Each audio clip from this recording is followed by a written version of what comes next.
বন্ধুরা, তোমরা দেখতেই পাচ্ছ আমি ঠাকুরটা শেয়ার করছি। এটা আমার বাপের বাড়ির ঠাকুর।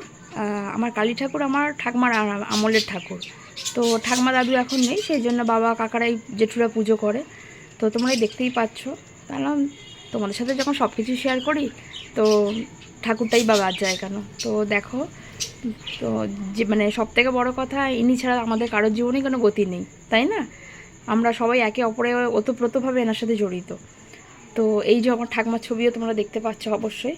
আর এই যে ভোলে বাবা দেখতে পাচ্ছ, শিব ঠাকুর, এটা আমার ঠাকমার হরিদ্বার থেকে আনা পাথরের শিব। এটা তো যখন শিবরাত্রি হয়, আমার জেঠিমারা, আমার দিদি, আমি সবাই মিলে আমরা এইখানেই পুজো করি। নীল ষষ্ঠী বলো, শিবরাত্রি বলো। আর এই যে দেখছো আমার ছোট্ট গোপাল, দেখো এই যে গোপাল শুয়ে আছে, এখন ঘুমাচ্ছে। হ্যাঁ, এটা গোপালের চেয়ার।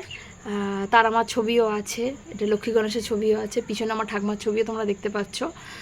আর এই যে গোপাল সেবা আমার বাবাই করেন, বেশিরভাগ মাও করেন। এই যে গোপাল, তোমরা অনেকেই গোপালকে ভালোবাসো, তাই তোমাদের সাথে একটু শেয়ার করলাম। আর এটা হচ্ছে আমাদের প্রতিষ্ঠা করা ঘট। হ্যাঁ, তো এই বাবা প্রত্যেক দিন নিত্য সেবা করেন, যতটা পারেন অনলাইনে সেবা দেন।